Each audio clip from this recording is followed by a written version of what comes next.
નમસ્કાર વિદ્યાર્થી મિત્રો. ધોરણ 12 વિષય યોગ સ્વાસ્થ્ય અને શારીરિક શિક્ષણ, પાઠ નંબર 4. વિદ્યાર્થી મિત્રો, વાતાવરણીય સ્વાસ્થ્ય. આપણે ધોરણ 11માં પણ વાતાવરણ સ્વાસ્થ્ય વિશે થોડુંક માર્ગદર્શન મેળવી ચૂક્યા છે વિદ્યાર્થી મિત્રો, અને ધોરણ 12માં પણ વાતાવરણ સ્વાસ્થ્ય વિશે આપણે થોડુંક માર્ગદર્શન મેળવીશું વિદ્યાર્થીઓ. જો વિદ્યાર્થી મિત્રો ચેનલ સબસ્ક્રાઈબ ન કરી હોય, સબસ્ક્રાઈબ કરો, લાઈક કરો અને શેર કરો નવા વિડીયો જોવા માટે. વાતાવરણીય પાઠ નંબર 4, વાતાવરણીય સ્વાસ્થ્ય. વાતાવરણીય સ્વાસ્થ્ય સામાન્ય રીતે માનવીની આસપાસનું પ્રવર્તમાન ભૌગોલિક પરિસ્થિતિને પણ આપણે પર્યાવરણ તરીકે ઓળખીએ છીએ. માનવ જે પ્રદેશમાં નિવાસ કરે છે તે પ્રદેશની ભૂમિ અને ભૂમિ આકારો તેમજ જળાશયો, જીવસૃષ્ટિ અથવા વાતાવરણને ઊંચી સુધી વિસ્તરણને આવરણને આપણે જે તે સ્થળના પર્યાવરણને અંગતભૂત ઘટકો તરીકે ઓળખીએ છીએ. થોડા દિવસોથી કહેવું હોય તો કહી શકાય છે કે રાજ્ય કે રાષ્ટ્રના સમગ્ર ભૂમિ પ્રદેશ કે તેના પર આવેલા પથરાયેલા પર્વતો, ઉચ્ચ ભૂમિના વિસ્તારો, મેદાનો, અન્ય ભૂમિ આકારો, જળાશયો, વાતાવરણ, વનસ્પતિ વિસ્તારો તેમજ સજીવ સૃષ્ટિ સાથેના પારસ્પરિક સંબંધો સંસર્ગમાંથી નિર્માણ થતી પરિસ્થિતિને પર્યાવરણ તરીકે ઓળખી શકાય. પર્યાવરણ એ પૃથ્વી પર ઉપસ્થિત દરેક જૈવિક, ભૌતિક અને રાસાયણિક અવયવોનું મિશ્રિત રૂપ છે, જે મનુષ્યને અસર કરે છે તથા મનુષ્યથી અસર પામે છે.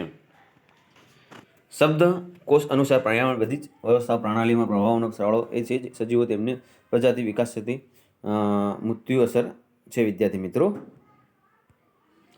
પર્યાવરણ શબ્દ એ સ્વયં અર્થકૃત શબ્દની સંધિ પાડવાથી પરિ વત્તા આવરણ આમ બે શબ્દોમાંથી બનાવેલો છે. પરિ એટલે ચારે તરફનું, આસપાસનું અથવા આજુબાજુનું. આવરણ એટલે કે આચ્છાદન પદ અથવા સ્તર. આમ માનવીની આસપાસનું રહેલું સ્તર એ પર્યાવરણ. મનુષ્યની આસપાસ રહેલી ભૌગોલિક પરિસ્થિતિને પર્યાવરણ પણ કહેવામાં આવે છે. અંગ્રેજી ભાષામાં પર્યાવરણને એન્વાયરમેન્ટ પણ કહેવામાં આવે છે. શબ્દનો પ્રયોગ થાય છે જ્યાં મૂળ ફ્રેન્ચ ભાષાના ઇન્વાયરસ શબ્દ પરથી ઉતરી આવ્યો છે. પર્યાવરણનો અર્થ રજૂ કરતા પહેલા અન્ય વિધાનો નીચે પ્રમાણે આપણે છે. તો વિદ્યાર્થી મિત્રો, આગળ આપણે વાત કરશું. પર્યાવરણ એ કોઈ પણ જીવંત રચનાની આસપાસમાં રહેલી સજીવ અને નિર્જીવ ઘટકો, અસરો અને બનાવોનો સરવાળો છે. 2 નંબર, પૃથ્વી પરના ચેતન અને અચેતન પદાર્થોનો એકબીજા સાથેનો સંબંધ, વર્તન એટલે પર્યાવરણ. 3, પ્રત્યેક જીવંત રચના માટે આસપાસના માધ્યમ સાથે સતત આંતરક્રિયા કરી તેને અનુકૂળ થવા પ્રયત્ન કરે છે. આસપાસના માધ્યમને પર્યાવરણ કહે છે. ટૂંકમાં કહી શકાય પર્યાવરણ એટલે આપણું નજીકનું આજુબાજુનું બધું જ, આજુબાજુના આવરણો એટલે ઉદાહરણ, જલાવરણ, વાતાવરણને જૈવાવરણ. આ પરિસ્થિતિ સંબંધ સંશોધનને એને પણ એક સંકુલ વાતાવરણ છે. આ 4 કુદરતી આવરણના સહયોગ અને સહકારથી રચાતા વિશિષ્ટ આવરણ કે પરિસ્થિતિને આપણે પર્યાવરણ કહી શકીએ છીએ. મુદ્દાઓનો ભૂ સપાટી ઉપરાંત તેના ઉપર આવેલા વિવિધ ભૂમિ આકારોનો પણ સમાવેશ થાય છે. જલાવરણમાં ખુલ્લા મહાસાગરો, ઉપસાગરો, સાગરો, આખાતો, ખાડીઓ ઉપરાંત ભૂમિખંડો ઉપર આવેલા નદી, સરોવર કે અન્ય જળ સ્વરૂપોનો સમાવેશ થાય છે. વાતાવરણમાં હવા, સૂર્યપ્રકાશ, તાપમાન, ભેજ અને વરસાદની પરિસ્થિતિને પર્યાવરણ પણ એક ઘટક તરીકે ગણવામાં આવે છે. જૈવ વિજ્ઞાન વિશ્વસ્તરીય અસ્તિત્વમાં ધરાવતી વિવિધ પ્રાણીઓ અને તેમજ વનસ્પતિની એટલે કે જીવસૃષ્ટિની સમાવેશ પણ થાય છે. માનવ પણ આ જૈવ વધારાનો એક ભાગ છે. હવે હવા, પાણી, જમીન, ભેજ, તાપમાન, પવન, સૂર્યપ્રકાશ, ચંદ્ર પ્રકાશ, અંતરિક્ષ કિરણો વગેરે જેવા બાહ્ય પરિબળો પણ અને બાહ્ય પદાર્થો પણ સર્જાતી ઘટનાઓ સજીવ નિર્જીવ જગતની અસર પહોંચાડે છે. એ તમામ સમાવેશ પર્યાવરણમાં થાય છે. મનુષ્ય સહિતના પ્રાણીઓ, જીવજંતુઓ, પક્ષીઓ અને સમગ્ર વનસ્પતિ સૃષ્ટિને તંદુરસ્તીનો આધાર પર્યાવરણ એ કુદરતના તમામ સંશોધનો અને સંચાલનના એક એકમ છે. બીજા શબ્દોમાં કહીએ તો પર્યાવરણ એ માણસ અને કુદરત વચ્ચે પ્રાકૃતિક વ્યવહાર છે. પર્યાવરણના પ્રકારો. પર્યાવરણ જે સ્થિતિ છે એના આધારે એના વિવિધ પ્રકારો સરળતાથી સમજવા માટે પાડવામાં આવ્યા છે. નદી, સમુદ્ર, પર્વતો, જમીન, આબોહવા વગેરે કુદરતી પરિબળો છે જે સજીવનને અસર કરે છે. પરંતુ આ સિવાય પણ અન્ય પરિબળો આપણે નીચે જોઈશું, જે શહેરો, ઉદ્યોગ, સામાજિક રીતરિવાજો વગેરે માનવીને અસર કરે છે. જો આપણે પર્યાવરણનો અર્થનો વ્યાપક રીતે જોઈએ તો માનવીનું પર્યાવરણ એટલે માનવીની અસર કરતા બધા જ પરિબળો. પર્યાવરણની વાત કરશું વિદ્યાર્થી તો કુદરતી પર્યાવરણ અને માનવ સર્જિત પરિવર્તિત પર્યાવરણ. એક નિર્જીવ ભૌતિક અને 2 સજીવ કુદરતી પરિમાણમાં પછી નિર્જીવ અને અજૈવિક એટલે કે ભૌતિક વાતાવરણમાં જલાવરણ અને મુદાવરણ આવશે વિદ્યાર્થી મિત્રો. અને સજીવ પર્યાવરણમાં વાતાવરણ અને જૈવાવરણ આવશે. માનવ સર્જિત પરિવર્તિત પર્યાવરણની વાત કરીએ તો સામાજિક પર્યાવરણ અને સાંસ્કૃતિક પર્યાવરણ આવશે વિદ્યાર્થી મિત્રો. તો આપણે વાત કરશું ભૌતિક પર્યાવરણની વિદ્યાર્થી મિત્રો. ભૌતિક પર્યાવરણ એક એવું પર્યાવરણ છે જે કુદરત નિર્મિત અને ઈશ્વરદત્ત આ ભૌતિક પર્યાવરણ બનાવવાને અત્યંત ઉપયોગી આશીર્વાદ સમાન છે. ભૌતિક પર્યાવરણમાં મહદઅંશે ભૌગોલિક પરિબળોનો સમાવેશ થતો હોય છે, જેમાં પૃથ્વી સપાટી, તેના પર આવેલા ભૂમિ આકારો, આબોહવા, હવામાનની પરિસ્થિતિ તેમજ ત્યાં પ્રવર્તમાન જળાશયોનો સમાવેશ થાય છે. સાથે સાથે મુદાવરણ, જલાવરણ અને વાતાવરણ આ ત્રણેય આવરણોને સંયુક્ત નિપજ સ્વરૂપે ભૌતિક આવરણ રચાય છે. આ ત્રણેય આવરણો વચ્ચે પારસ્પરિક સમતુલા અને મેળ રહેલો છે. કેટલાક ભૌતિક ચક્રો આવર્તનો કુદરતી રીતે ત્રણેય આવરણો વચ્ચે ગોઠવાયેલા છે, જેમાં જલચક્ર, કાર્બન ચક્ર, નાઇટ્રોજન ચક્ર અને ઘસારા ચક્રનો સમાવેશ થાય છે. ભૌતિક પર્યાવરણ દ્વારા માનવને ખોરાક, પોશાક, રહેઠાણ વગેરે જરૂરી વિવિધ સામગ્રી તેમજ સાથે કુદરતી સંપત્તિઓ જેવી કે ખનિજ, મત્સ્ય, પ્રાણી અને જંગલ સંપત્તિ વગેરેનું પ્રાપ્ત થાય છે. આ ખનિજ સંપત્તિ મુખ્ય છે વળી ખેતી, વાહન વ્યવહાર, બૌદ્ધિક ઉત્પાદન પ્રવૃત્તિ, વ્યાપાર, વાણિજ્યની બૌદ્ધિક પ્રવૃત્તિઓ વગેરે. ભૌતિક પર્યાવરણનો સમાવેશ માનવ સ્વાર્થ પ્રવૃત્તિ દ્વારા ભૌતિક પર્યાવરણનો બેફામ ઉપયોગ થઈ રહ્યો છે. પરિણામે ભૂમિ, જળ અને હવા પ્રદૂષણ ઊભું થઈ રહ્યું છે. તેનો વ્યાપ વધી રહ્યો છે, જેને માનવ સહિત અન્ય સજીવોના અસ્તિત્વ સામે પણ ભય ઊભો કર્યો છે. માનવ પ્રકૃતિના પરિપાક રૂપે લોકમાતાઓ અને સાગર મહાસાગરો પ્રદૂષણો ભેગા બની પ્રદૂષિત થવા લાગ્યા છે. હવે જૈવિક પર્યાવરણની વાત કરશું વિદ્યાર્થી મિત્રો. જૈવિક પર્યાવરણ એટલે પૃથ્વી સપાટી પર કુદરત નિર્મિત અને વનસ્પતિ કે પ્રાણી સૃષ્ટિ દ્વારા રચાયેલા સજીવને આપણે જૈવિક પર્યાવરણ કહી શકીએ છીએ. જૈવિકમાં સૂક્ષ્મથી એકકોષી અમીબા અને સૂક્ષ્મ બેક્ટેરિયામાંથી મોડીને વિશાળ કાયા ધરાવતી હાથી, વ્હેલ, ચીલ જેવા સસ્તન જળચર પ્રાણીઓ અને રંગબેરંગી પક્ષીઓ જેવી કે પર્યાવરણમાં મહત્વના અંગો છે. તો આપણે આગળ વાત કરીશું વિદ્યાર્થી. ટૂંકા ઘાસના મેદાનોમાં બારે માસ નિત્ય લીલા જંગલો સુધીના વનસ્પતિ જૈવિક પર્યાવરણમાં અનોખી અને મહત્વનું યોગદાન છે. જંગલ સંપત્તિ અને પ્રાણી સંપત્તિ માનવ જીવન સુખી અને સમૃદ્ધ કરવામાં તેમજ વિવિધ આર્થિક પ્રવૃત્તિઓ વિકસાવવામાં અનેરું સ્થાન ધરાવે છે. જૈવિક પર્યાવરણમાં માનવીની સતત દખલગીરી અને સતત નાશાવૃત્તિ અનેક સમસ્યાઓ ઊભી કરી છે.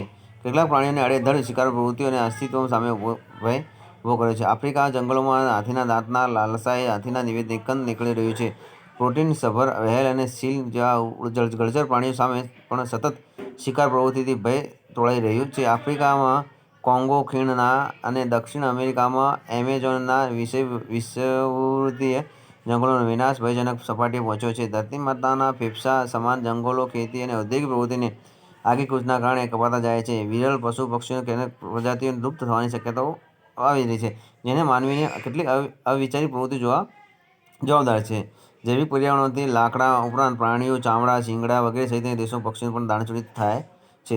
જૈવિક પર્યાવરણ એ બરબાદી માનવ મુખ્ય કારણ હોઈ શકે છે. વિદ્યાર્થી મિત્રો, માનવ અસ્તિત્વને કારણે સતત ઘટી રહેલું ક્ષય પામતું જૈવિક પર્યાવરણ આપણા સૌની મહામૂલ્ય મૂડી છે. તેનું સંરક્ષણ સંવર્ધન કરવાની આપણી સૌની ફરજ છે, જેને માટે ઠેર ઠેરથી પર્યાવરણ સુરક્ષાની માંગ વધી રહી છે. વિદ્યાર્થી મિત્રો, હવે સામાજિક અને સાંસ્કૃતિક પર્યાવરણની વાત કરીશું. વિદ્યાર્થી મિત્રો, સામાજિક પર્યાવરણ ઘટકો માનવ નિર્મિત છે. તેમાં માનવી પોતાની શક્તિથી વિકસાવેલી વિવિધ પ્રવૃત્તિઓ જેવી કે ખેતીવાડી, પશુપાલન, ખનિજ પ્રવૃત્તિઓ, ઔદ્યોગિક ઉત્પાદન પ્રવૃત્તિઓ, વાહન વ્યવહાર, વ્યાપાર, વાણિજ્ય, સાંસ્કૃતિક મૂલ્યો, ધાર્મિક રીતરિવાજો, માન્યતાઓ, સમાજ વ્યવસ્થા, ભાષા, કલા, સાહિત્ય, રાજકીય તથા આર્થિક પરિબળો ઇત્યાદિનો સમાવેશ થાય છે. માનવીએ પોતાની અનુકૂળતા, સુખાકારી અને રાચરચીલું ઇમારતો, શહેરો, નગરો, રેલવે, રસ્તા, પુલ, બંધો, નહેરો ઇત્યાદિ બનાવ્યા છે, જે તેનું સામાજિક અને સાંસ્કૃતિક પર્યાવરણ છે. કુદરતી પર્યાવરણમાં મહદઅંશે સ્વયંભૂ પેટા અંગેના પરસ્પર સંકલન કારણે ટકી શકે છે, પરંતુ સામાજિક સાંસ્કૃતિક પર્યાવરણ કે માનવ સર્જિત પર્યાવરણ છે તેને જાળવવા ઉર્જા તથા અન્ય બાહ્ય પુરવણી નિવેશોનો જરૂર પડે છે. માનવી એક સામાજિક પ્રાણી છે તથા પર્યાવરણના જૈવિક અને અજૈવિક ઘટકો ઉપરાંત વિવિધ સામાજિક પરિબળો પણ માનવીને પણ ઘણી અસર કરે છે. આ પરિબળો માનવીની જીવનશૈલી અને તેની પર્યાવરણ ઉપર અસર અને તેના માટે તથા કુદરતી સ્ત્રોતનો ઉપયોગ નિયમિત કરે છે. પ્રદૂષણ વિશે વાત કરશો. પોલ્યુશન, પ્રદૂષણ પર્યાવરણ એ સજીવ તથા નિર્જીવ ઘટકોનું અસ્તિત્વને દૂષિત કરવાની ક્રિયા એટલે પ્રદૂષણ. આમ તો દૂષણ અર્થ સ્વયં સ્પષ્ટ છે કે આ સમગ્ર સૃષ્ટિ માટે એટલું હાનિકારક સાબિત થયું છે કે જેની ગંભીરતા નોંધ લેવા આ ઘટકના કેટલીક ચિંતાકારક છે. એની અનુભૂતિ કરાવવા માટે પ્રદૂષણ શબ્દથી આ સમસ્યાને ઓળખવાતા થયા. કુદરતી પર્યાવરણની સમતુલામાં મનુષ્યની દખલગીરીથી વિક્ષેપ ઊભો થાય છે. ત્યારે સજીવોના જીવન માટે જરૂરી વિવિધ ઘટકોને દૂષિત થવાથી ક્રિયાને પ્રદૂષણ આપણે પોલ્યુશન પણ કહી શકીએ છીએ. માનવ જીવન માટે હવા, પાણી, ખોરાક અને ભૂમિ અત્યંત આવશ્યક અનિવાર્ય ફરજિયાત છે. આ ઘટકોમાં હાનિકારક દ્રવ્યો ઉમેરાઈને મલિન બને ત્યારે પ્રદૂષિત થાય છે. અને તેમ કહેવાય છે કે મનુષ્ય વિવિધ પ્રકારના પરિણામો અને હવા, પાણી, ભૂમિ જેવા પર્યાવરણને ત્રણેય તત્વોમાં દરરોજ લાખો ટન હાનિકારક કચરો ઠલવાય છે. હાનિકારક કચરો પદાર્થો કુદરતી પર્યાવરણને દૂષિત કરે છે. આ પર્યાવરણનું પ્રદૂષણ કરવામાં આવે છે. પર્યાવરણ પ્રદૂષણ માટે મહદઅંશે મનુષ્ય જવાબદાર છે. વિદ્યાર્થી મિત્રો, આપણે જ પોતે આ પર્યાવરણને બગાડી રહ્યા છીએ અને પર્યાવરણને પ્રદૂષિત કરી રહ્યા છીએ. તેનો જન્મદાતા પણ આપણે મનુષ્ય જ ગણીએ છીએ. વિદ્યાર્થી મિત્રો, સજીવોના જીવન માટે વિવિધ ઘટકોને દૂષિત મલિન થવાની ક્રિયાને પણ પ્રદૂષણ કહે છે. પ્રદૂષણ માટે મિલીનીકરણ શબ્દ પણ વપરાય છે. માનવ અને કુદરત બંને પ્રદૂષણ ફેલાવે છે. જોકે આજે કુદરતી પર્યાવરણ અનેક સ્થળોના માનવ અનેક પ્રદૂષણો માનવ પેદા થાય છે. સજીવ સૃષ્ટિના અસ્તિત્વ માટે અને સંચાર માટે જ્યારે પર્યાવરણ દૂષિત બને છે અને ત્યારે પ્રદૂષણની બાબત અવશ્ય ચિંતાજનક બને છે. પ્રદૂષણમાં કારણે દેખીતા તેના વધતા જતા પ્રમાણ, દર અને પરિણામોને અંદાજે કાઢવો મુશ્કેલ નથી, પરંતુ પ્રકૃતિના સર્વાંગી અભ્યાસ દ્વારા કુદરત સાથે સંવાદિતા સ્થાપવા માટેનો સમય હવે પાકી ગયો છે. એક બાજુ પ્રદૂષણોની અતિરેક અને બીજી બાજુએ તેને અટકાવવામાં થતો વિલંબ માણસને ઘણો મોંઘો પડે છે. પ્રદૂષણના પરિણામોને માણસે લમણે હાથ દઈ સાક્ષી ભાવે જોવા સિવાય અન્ય વિકલ્પ નહીં હોય. પ્રદૂષણ જેવી અનેક સમસ્યાઓનો તલસ્પર્શી અભ્યાસ પર્યાવરણશાસ્ત્રીઓ અને પ્રકૃતિ પ્રેમીઓ માટે મહત્વનો બની રહ્યો છે. પ્રદૂષણના પ્રકારો આપણે જોઈ લઈએ. વિદ્યાર્થી મિત્રો, પ્રદૂષણના પ્રકારો. કુદરત સર્જિત પ્રદૂષણ, એના બે પ્રકારો છે. વિદ્યાર્થી મિત્રો, એક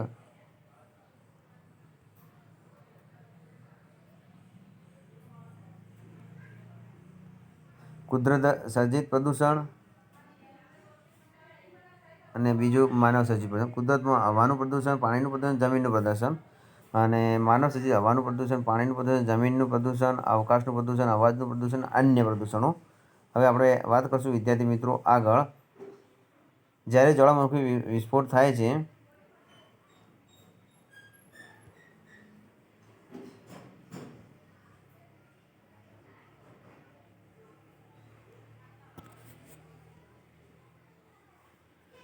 ત્યારે નીકળતો ધુમાડો, રાખ, રજકણો વાતાવરણમાં ભળતા હવા પ્રદૂષણ ફેલાય છે. જ્વાળામુખી નીકળતાને જમીન પર પથરાતા ગંધક, લાવા અને પદાર્થો ભૂમિ પ્રદૂષણ ફેલાવી વનસ્પતિ અને બીજા સજીવોને નાશ કરે છે.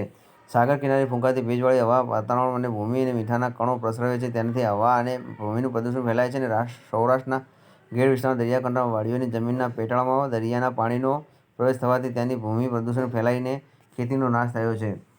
3 નંબર, જંગલોમાં ફેલાતા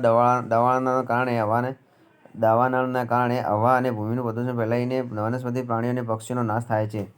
જંગલોથી છવાયેલા વિસ્તારોમાં વહેતી નદીમાં પણ ઘણા સેન્દ્રિય પદાર્થો મળે છે. અને કહેવાય છે કે આ પ્રક્રિયામાં ઓક્સિજન વપરાતું હોવાથી નદીના પાણીમાં ઓક્સિજન પ્રમાણ ઘટે છે. આવું પાણી નદીમાં માછલા અને અન્ય પ્રાણીઓ માટે હાનિકારક હોય છે.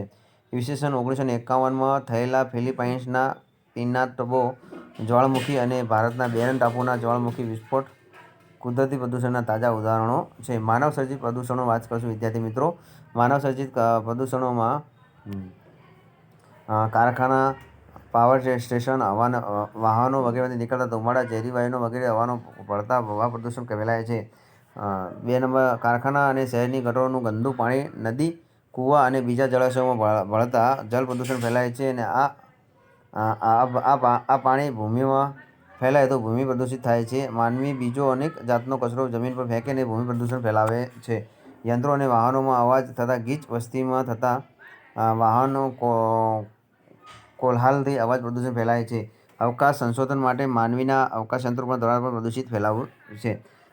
માનવ ખાદ્ય પદાર્થો, હવા જેવી વસ્તુઓ પણ ભેળસેળ કરીને પ્રદૂષિત કરી શકે છે. ઈસવીસન 1984માં ભારતમાં થયેલી ભોપાલ ગેસ દુર્ઘટના ઈસવીસન 1986માં સોવિયત યુનિયનમાં થયેલી ચર્નોબિલ દુર્ઘટના માનવ સર્જિત ગંભીર પ્રદૂષણ ઉદાહરણ હતા.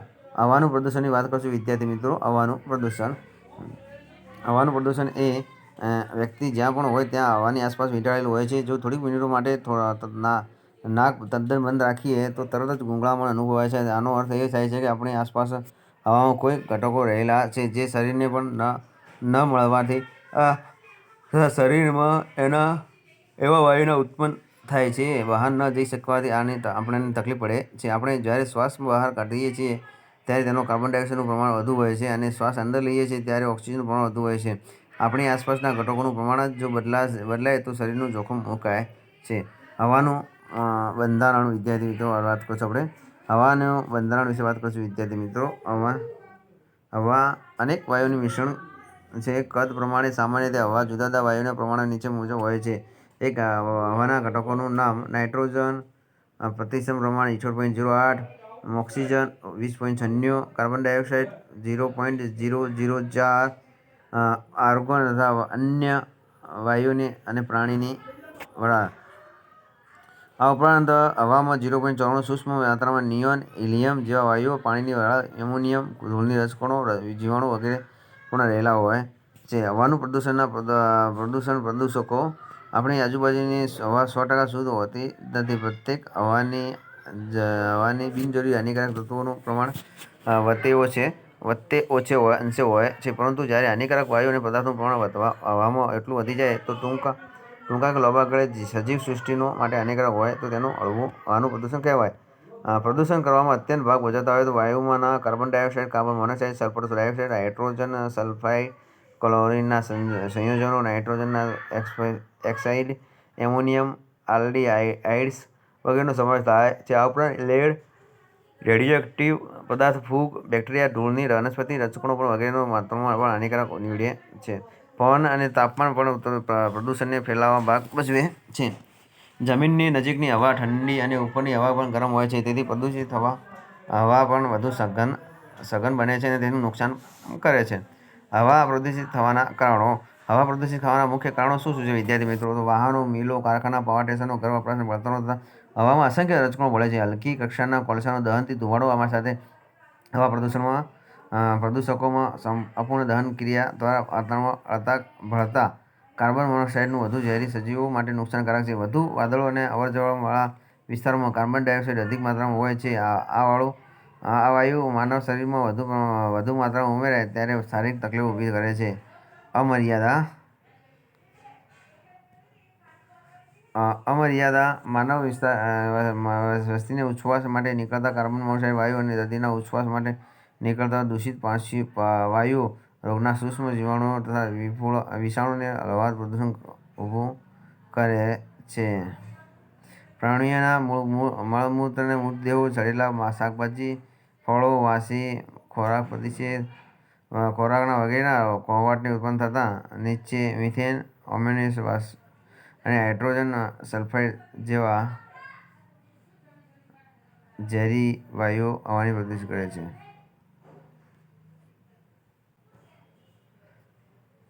ખામીઓવાળા યંત્રો ધરાવતા વાહનોમાં અપૂર્ણ દહન ક્રિયાઓને કારણે ઉત્પન્ન થતા અત્યંત ઝેરી કાર્બન મોનોક્સાઇડ વાયુ હવાને પ્રદૂષિત કરે છે. કારખાના અને મિલોમાંથી નીકળતો ધુમાડો, કોલસાની રજકણો, રૂના તાંતણા, લોટના કણો, રસાયણોના કણો તથા કેટલીક રાસાયણિક પ્રક્રિયાઓથી ઉત્પન્ન થયેલા હાનિકારક વાયુઓ વગેરેને કારણે હવા પ્રદૂષિત થાય છે.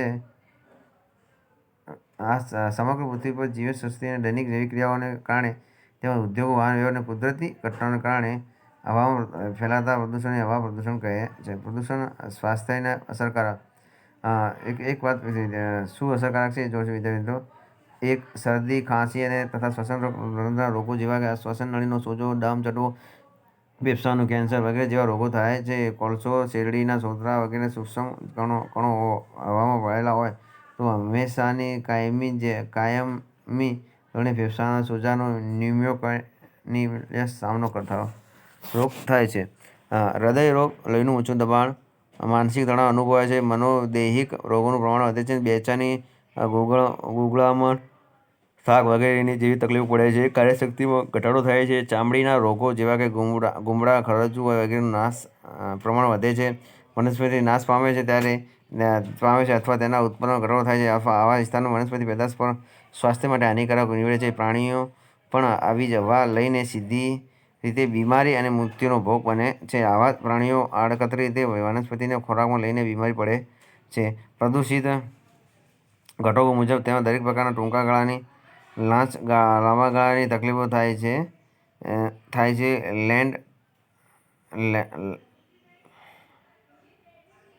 લેડના સંયોજનોનું પ્રમાણ હવાને કારણે ધુમાડાથી વધી જાય છે અને એમનાથી લાંબા ગાળે ન લાગવી, માથું દુખવું,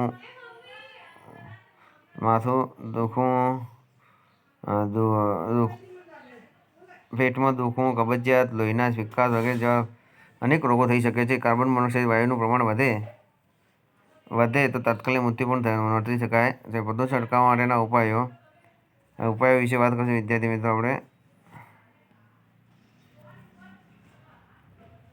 એક ઝેરી વાયુ નીકળતા હોય તેને ખાસ પ્રક્રિયામાં તરાવવા તથા બિનઝેરી બનાવવા.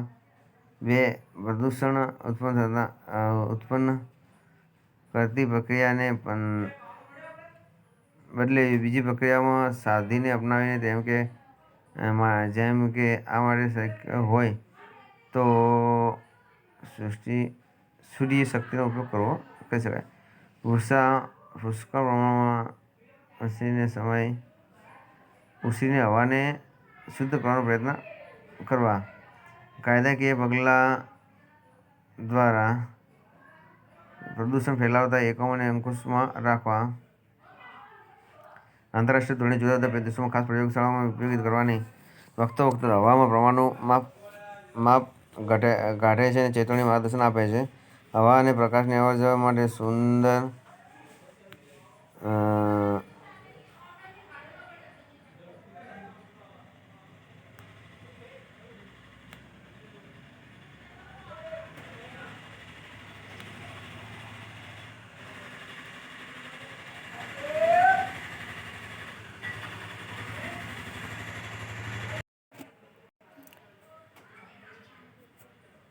આગળ વધશું વિદ્યાર્થી મિત્રો. પ્રદૂષણ સ્વાસ્થ્ય પર શું અસર થાય છે?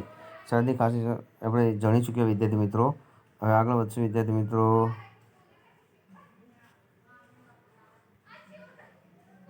પ્રદૂષણ અટકાવવા માટેના ઉપાયો અને શુદ્ધિકરણ વિશે વાત કરીશું વિદ્યાર્થી મિત્રો આપણે. ઝેરી વાયુ નીકળતા હોય તેને ખાસ પ્રક્રિયા દ્વારા અલગ કરવામાં તથા બિનઝેરી બનાવવા જોઈએ. પ્રદૂષણ ઉત્પન્ન કરતી વખતે બીજી પ્રક્રિયા શોધીને અપનાવી જેમ કે શક્ય હોય ત્યાં સુધી સૂર્યશક્તિનો ઉપયોગ કરવો. વૃક્ષો પુષ્કળ પ્રમાણમાં ઉછેરીને હવાને શુદ્ધ રાખવાનો પ્રયત્ન કરવો. કાયદાકીય પગલાં દ્વારા પ્રદૂષણ ફેલાવતા ઓપરેશન એકમ અંકુશમાં રાખવા. આંતરરાષ્ટ્રીય ધોરણે જુદા જુદા દેશોમાં ખાસ પ્રયોગશાળાઓ ઊભી કરવામાં આવી છે. તે વખતે હવામાં પ્રદૂષણનું માપ કાઢે છે તેને ચેતવણી માર્ગદર્શન આપે છે. હવા અને પ્રકાશની અવરજવર માટે પૂરતા પ્રમાણમાં બારીઓ, બારણાં વગેરેની વ્યવસ્થા ઘરમાં કાર્યક્ષમ રાખવી જોઈએ. ઓપરેશન થિયેટર, હોસ્પિટલોમાં અલાયદ ખંડો અને હવાનું શુદ્ધિકરણ કચરો બાળવાને બદલે તેમાંથી કચરા ગેસ તથા ખાતર ઉત્પન્ન થાય તેવો પ્રયત્ન કરવાનો. ખાતરકાળો બનાવવાનું આયોજન કરવું જોઈએ. પ્લાસ્ટિક અને રબર માટે બાળવાથી અત્યંત ઝેર ગેસ નીકળે છે. આ કારણે પ્લાસ્ટિક, કાગળ ઉપરાંત પાંદડા અને એંઠવાડ વગેરે જેવા કચરાને ઘન કચરા હોસ્પિટલો વગેરે વર્ગીકૃત કરીને યોગ્ય નિકાલ કરવો જોઈએ. દાખલા તરીકે એંઠવાડ શુદ્ધ પ્રાણીઓના ખોરાક તરીકે, અશુદ્ધ ગેસ અથવા ખાતર માટે. વાહનોના બળતણ માટે શુદ્ધ પ્રકારનો સુધારો જેમાં વાહનોની યોગ્ય મરામત કરાવી અથવા નિકાલ કરવો જોઈએ. નિશ્ચિત માત્રાથી વધુ પ્રદૂષણ ઓકાતા વાહનો જેમ કે ધુમાડો, કોકથી કેરોસીન વડે ચાલતી રિક્ષાઓ, ધુમાડા એકતાની જૂની બસો, ખટારા વગેરે પ્રતિબંધ લાદવો. નજીકના અંતર માટે ત્યાં સુધી ચાલતા જવું અને સાયકલનો ઉપયોગ કરવો. આથી સ્વાસ્થ્ય સુધરે અને પ્રદૂષણ ઓછું થાય તથા અકસ્માત ઘટે છે. સાનુકૂળ વાતાવરણ આપણે વાત કરીશું વિદ્યાર્થીઓ. સ્વાસ્થ્ય હવા આરામદાયક વાતાવરણ જાણવા માટે તાપમાન, ભેજનું પ્રમાણ, હવાના વેગ અને દિશા તથા રેડિયન્ટ ગરમી અને કુલ 4 પરિબળોને ધ્યાનમાં લઈને સુધારેલા અસરકારક તાપમાન નામનો એકમ ખૂબ જ ઉપયોગી છે. આ એકમનું માપ 70°C 80°C વચ્ચે હોય તો વ્યક્તિને આરામપ્રદ અનુભવ થાય છે અને કાર્ય પણ સારી રીતે કરી શકાય છે. 20 સ્થળો જેવા કે કારખાના, સિનેમા થિયેટર, રૂમની અંદર રમાતી સ્પર્ધાઓ, ગીર્દીવાળી બસ, વગેરે જગ્યાએ હવાની અવરજવર પૂરતી ન હોય તો ગૂંગળામણ અનુભવાય છે અને ક્યારેક હવાથી ફેલાતા રોગો જેવા કે ઇન્ફ્લુએન્ઝા, ટીબી, ઉટડિયા તથા અસહ્ય ગરમીના કારણે રોગો થતા હોય છે. સામાન્ય રીતે ઘરમાં આજુબાજુના ઓરડા કુલ ક્ષેત્રમાં 40% જેટલું બારી અને બારણાનું ક્ષેત્રફળ હોવું જોઈએ. શિયાળામાં બંધ બારણે થતા ચૂલાનો ઉપયોગ કે સિગારેટ, બીડી, હુક્કાનો ઉપયોગ ધુમાડો કુટુંબની દરેક વ્યક્તિને નુકસાન કરી શકે છે. સગર્ભા સ્ત્રી અને નાના બાળકોને આ બાબતે વિશેષ નુકસાન પહોંચાડી શકે છે. કારખાનાઓએ નિયત મર્યાદામાં ઓછું પ્રદૂષણ કરવાની જવાબદારી કારખાનાના વિવિધ માલિકોની હોય છે. કામચોર ઘોંઘાટની વધુ બેહારત, માનસિક અકસ્માત, રજકણો, ન્યુમોકોનિયોસિસ ફેફસાંની કાયમી વધતો જતો રોગ છે જેનાથી કાયમી સારવાર પણ નથી. ઝેરીકોષ મૃત્યુ હવાને કારણે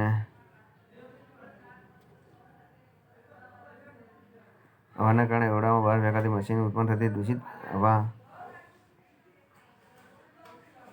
હવાના દબાણને ખોરાકમાં દાખલ કરતા અંદર બહાર ચાલુમાંથી હવાને અવરજવર કરવા વિવિધ પંખાઓના ઉપયોગ દ્વારા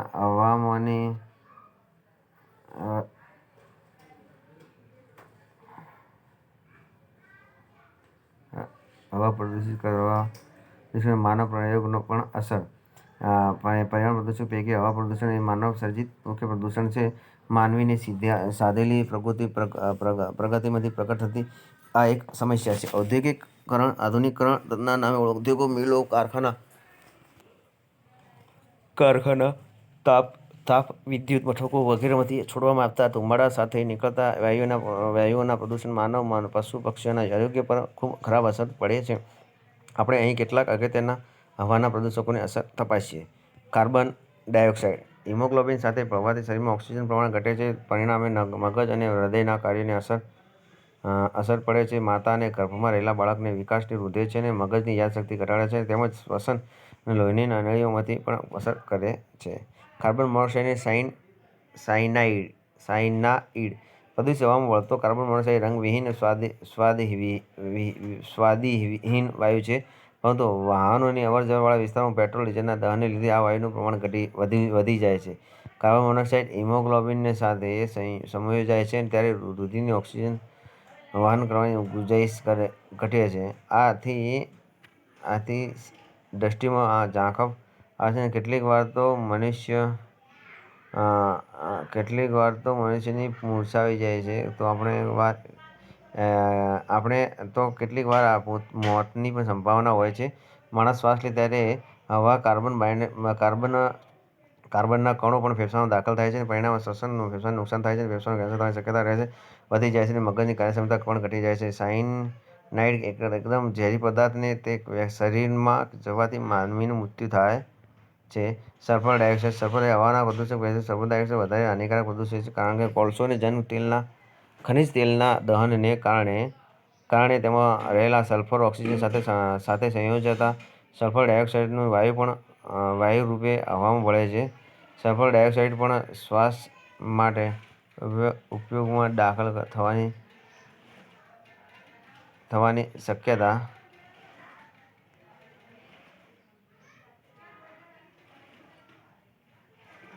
ફેફસાને નુકસાન પહોંચાડે છે તેથી શ્વસનતંત્ર પર હાનિકારક કરે છે. સલ્ફર ડાયોક્સાઇડની સીધી અસર આંખો, ગળાની બળતરા રોગો, ફેફસાના રોગો અને શ્વાસ લેવાની બીમારી, અસ્થમા, વારંવાર શરદી, ખાંસી સામે હૃદય પણ નુકસાન પહોંચાડે છે. લેડ. શિશુ કિડનીના રોગો, મગજના રોગો, હાડકાની નબળાઈ, બ્લડ પ્રેશર તકલીફ વગેરેને નોંધે છે. હાઇડ્રોકાર્બન અને નાઇટ્રોજન ઓક્સાઇડ. હાઇડ્રોકાર્બન માનવની શરીરની રોગપ્રતિકારક શક્તિ ઘટે છે. ખાસ ફેફસાંમાં ઇન્ફેક્શન તથા કિરણોત્સર્ગ કણો વાત કરીશું વિદ્યાર્થી કિરણસ્તો કરો. રેડિયો એક્ટિવ કચરો માનવ સંતોષ અને પર્યાવરણ માટે ભારે નુકસાનકારક પહોંચાડે છે. રેડિયો એક્ટિવ કચરા દ્વારા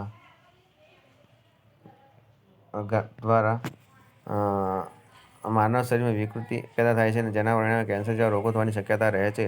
અલ્ટ્રાવાયોલેટ કિરણોથી વધુ તીવ્રતાને કારણે ગળામાં સોજો આવે છે. ધન રજકણો માનવ શરીરમાં જવાથી ફેફસાંને